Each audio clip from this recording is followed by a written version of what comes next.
وعلى آله وصحبه أجمعين. أعوذ بالله من الشيطان الرجيم. بسم الله الرحمن الرحيم. حضرات ذی وقار،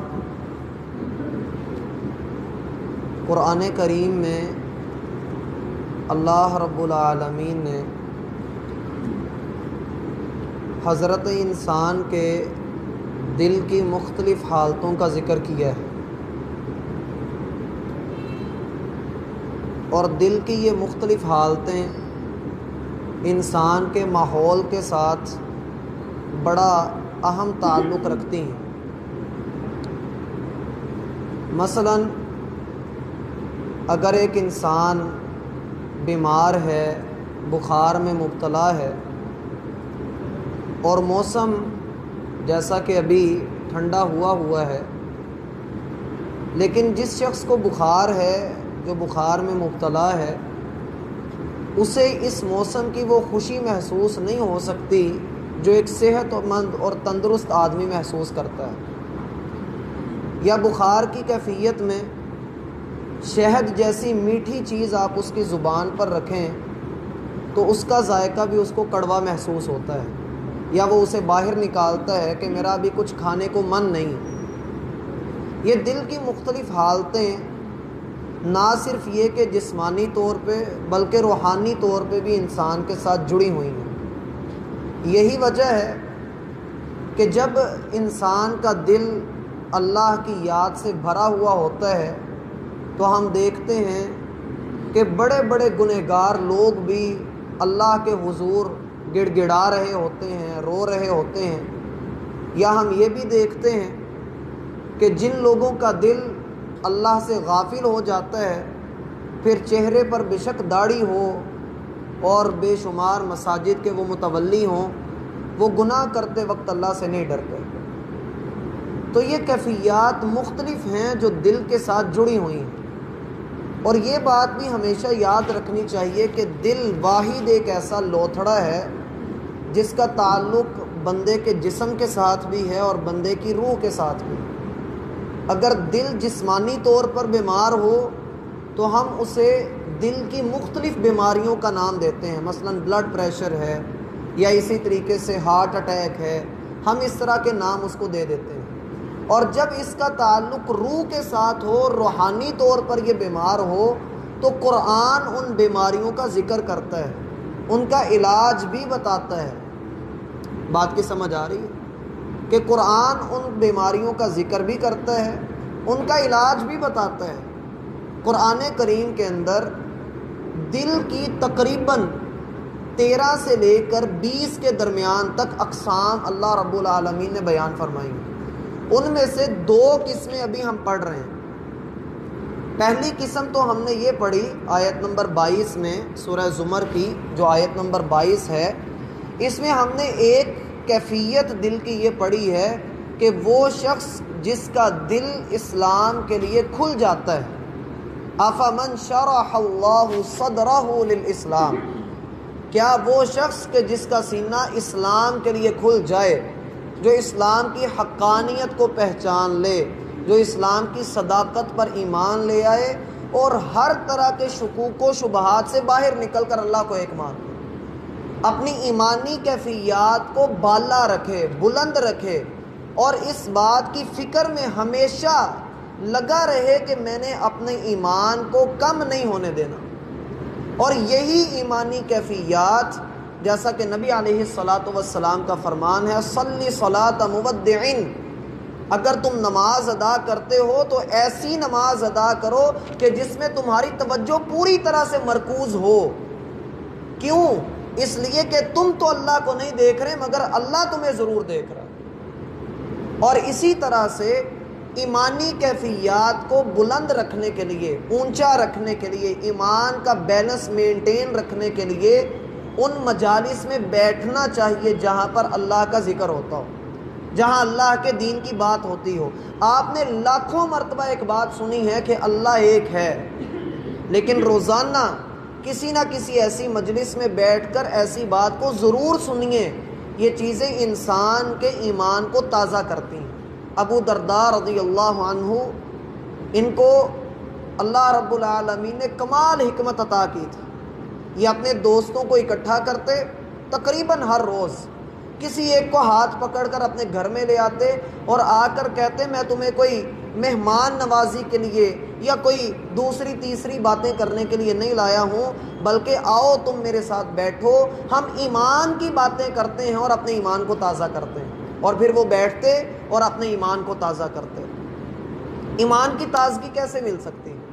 ایمان کی تازگی مل سکتی ہے جب ہم بیٹھ کر صحابہ کرام کی سیرت کا ذکر کریں، جب ہم بیٹھ کر اللہ کی توحید کا ذکر کریں، نبی علیہ الصلاۃ والسلام کی زندگی کے وہ عظیم پہلو لے کر آئیں جن سے ہم سبق حاصل کر سکتے ہیں۔ اور یہ کیسے ممکن ہے؟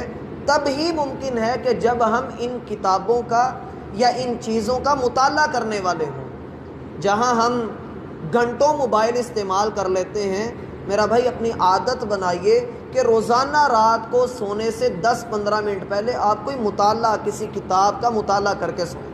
کسی ایک کتاب کو پکڑ لیجئے، سیرت کی کوئی کتاب ہے، بے شمار کتابیں ہیں، صحابہ کی سیرت کے اوپر کتابیں ہیں، اور آسان فہم کتابیں ہیں، مشکل کتابیں نہیں ہیں۔ آپ ان کتابوں میں سے کسی ایک کتاب کو لیجئے، روز کے 2 صفحے کم از کم پڑھ لیجئے۔ آپ کا یہ 2 صفحے پڑھنا آپ کے علم میں بھی اضافہ کرے گا، اور صحابہ کرام کے ساتھ محبت، اللہ کے رسول کے ساتھ محبت، آپ نے بے شک باتیں پہلی پڑھی ہوں گی، لیکن جب آپ دوبارہ سے ان کو پڑھیں گے آپ کا ایمان تازہ ہو جائے گا۔ مجھے یاد ہے کہ میری عمر تقریباً 10-11 سال تھی، تو ایک کتاب ابھی بھی میرے پاس موجود ہے، میرے والد صاحب نے مجھے خود سنائی پڑھ کر، وہ ساری روز وہ رات کو بٹھا لیا کرتے اور وہ واقعات والی کتاب ہمیں پڑھایا کرتے تھے۔ اور اب چند دن پہلے میں نے دوبارہ وہ کتاب پڑھی، واقعات تو ازبر ہی تھے، لیکن جب دوبارہ سے اس کو پڑھا تو ایک نئی تازگی ملی کہ ہم نے فلاں وقت میں ایسے ایسے کر کے پڑھا تھا، اور پھر انسان کو بڑا اچھا محسوس ہوتا ہے جب وہ اپنے آپ کو اپنے رب کی پہچان کرواتا ہے۔ اس لیے بندے کو چاہیے کہ اگر وہ اپنے دل کو زندہ رکھنا چاہتا ہے، روح کی خوشحالی چاہتا ہے، تو پھر اپنے آپ کو دین کے ساتھ جوڑ کر رکھے، اور یہ تب ہی ممکن ہے جب ہم اپنے رسول کو جانتے ہوں گے۔ نبی علیہ الصلاۃ والسلام کمال شخصیت، لیکن اگر ہم اپنی حالت کو دیکھیں تو اللہ رب العالمین قرآن میں اس حوالے سے ہماری حالت ذکر کرتے ہیں۔ اللہ فرماتے ہیں ام لم یعرفوا رسولہم فہم لہ منکرون، اس قوم نے اپنے رسول کو جانا ہی نہیں، پہچاننا ہی نہیں، اور اسی کا انکار کر دیا۔ جو قوم اپنے رسول کی معرفت نہ رکھے، جس کو یہ پتہ نہ ہو کہ نبی کی 11 بیویاں ہیں، ان 11 کے نام کیا ہیں، کس کس موقع پر کس کس کیفیت اور حالت کے ساتھ آپ نے نکاح کیا ہے، آپ کے غزوات کیسے ہوئے، ان کا پس منظر کیا تھا، یہ ساری چیزیں اگر ہم نہیں جانتے تو میرا بھائی یہ آیت ہمارے اوپر فٹ آ رہی ہے کہ ہم نے اپنے رسول کو جاننا ہی نہیں۔ اگر ایک باپ ہو نا اور آپ اس سے پوچھیں کہ آپ کا بیٹا کیا کرتا ہے، کون سی کلاس میں پڑھتا ہے، وہ سوچ میں پڑ جائے کہ میرا بیٹا کون سی کلاس میں پڑھتا ہے، کون سے کالج میں جاتا ہے، تو ہم سمجھتے ہیں کہ یہ بندہ یہ کیسا باپ ہے، اسے اپنی اولاد کا ہی نہیں پتہ ہے، اور ہم کہتے ہیں یہ ناکام ترین انسان ہے جس کو اپنے گھر کی بات کا نہیں پتہ ہے۔ اور اگر ہم اپنے گھر اسلام کو دیکھیں اور ہمیں اپنے پیشوا اور رہنما کے بارے میں تعلیمات حاصل نہ ہوں تو میرا بھائی ہمارا کیا بنے گا۔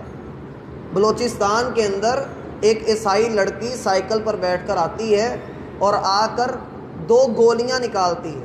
پہلی گولی جو نقلی گولی ہے وہ میرے اور آپ کے ایک مسلمان بھائی کو دے کر کہتی ہے کہ تم مسلمان ہو؟ تو کہتا ہے جی میں مسلمان ہوں۔ تم بخار میں مبتلا ہو؟ جی میں بخار میں ہوں۔ چلو یہ گولی بسم اللہ پڑھ کے کھاؤ۔ وہ اس کو نقلی گولی دیتی ہے، وہ کھا لیتا ہے اور اس کو کوئی فرق نہیں پڑتا۔ اگلے دن وہ دوبارہ سے آتی ہے اور صحیح والی گولی لے کر آتی ہے اور اس کو کہتی ہے کل والی گولی سے تمہیں فرق نہیں پڑا؟ وہ کہتا ہے نہیں پڑا۔ کہتی ہے اب عیسیٰ روح اللہ کو اور پھر یہ گولی کھاؤ۔ وہ اس کو اصلی گولی دیتی ہے اور اس کا بخار ٹھیک ہو جاتا ہے۔ پھر وہ کہتی ہے دیکھو بتاؤ محمد کا رب سچا ہے یا ہمارا رب سچا ہے؟ وہ کہتا ہے ڈیفینیٹلی تمہارا رب سچا ہے، اور پھر وہ عیسائیت کو قبول کر لیتا ہے۔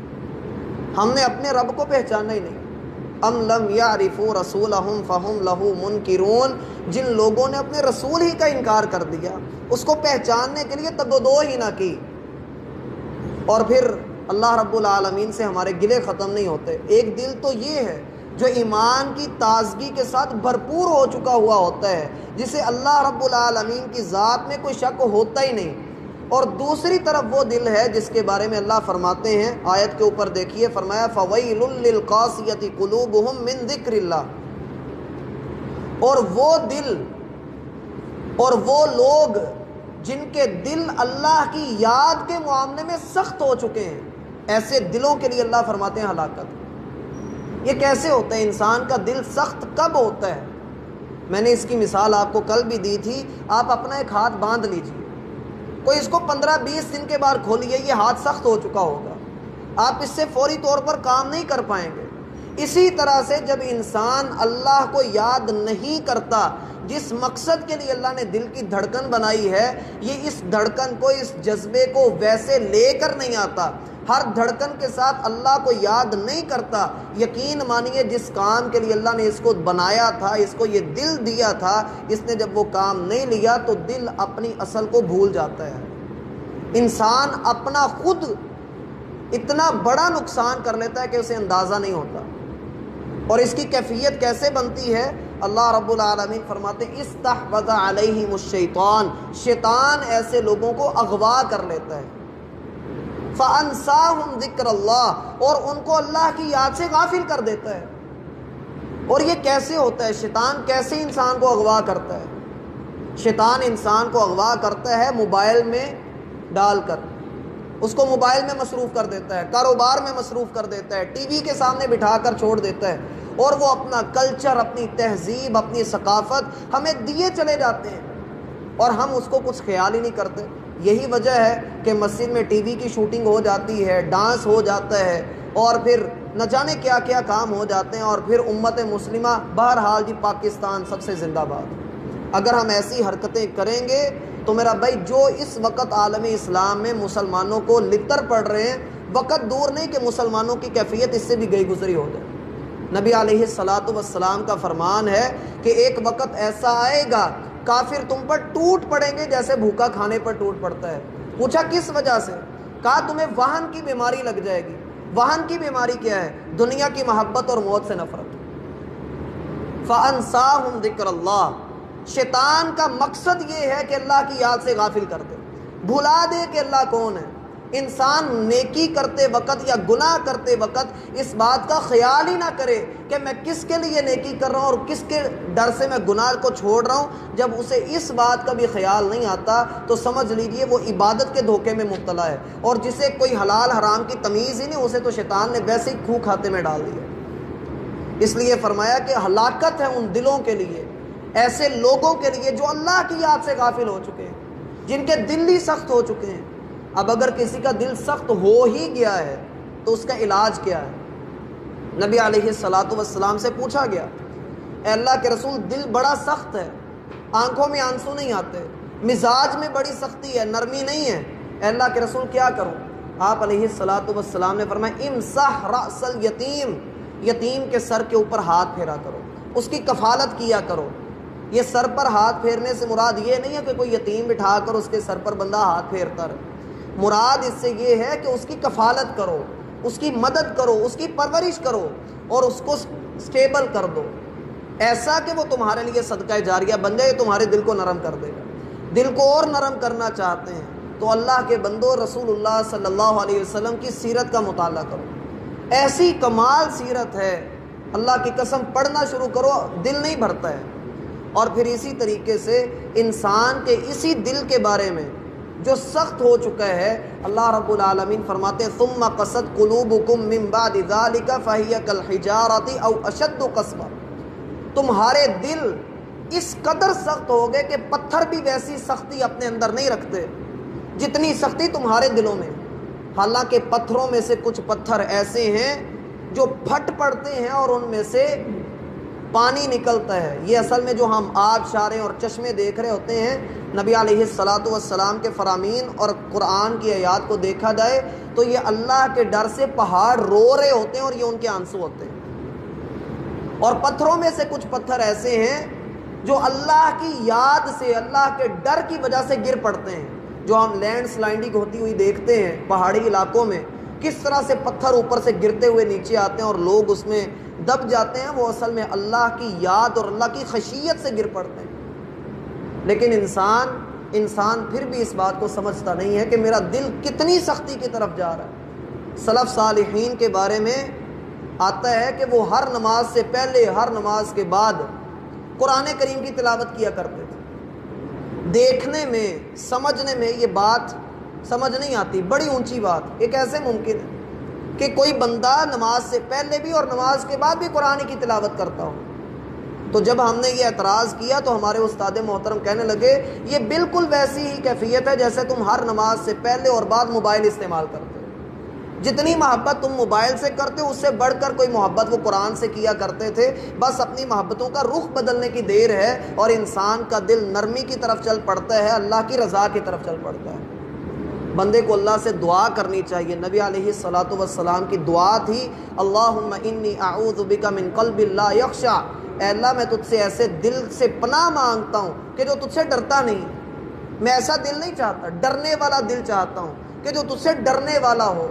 اللہ ہمیں ایسا دل عطا کرے، اور جن لوگوں کے پاس یہ دل نہیں ہوتا اللہ ان کے بارے میں فرماتے ہیں اولئک فی ضلال مبین، یہ لوگ بڑی اور کھلی گمراہی کے اندر پڑے ہیں۔ اللہ ہمیں سمجھنے کی توفیق عطا فرمائے۔ وعلی آلہ وصحبہ اجمعین۔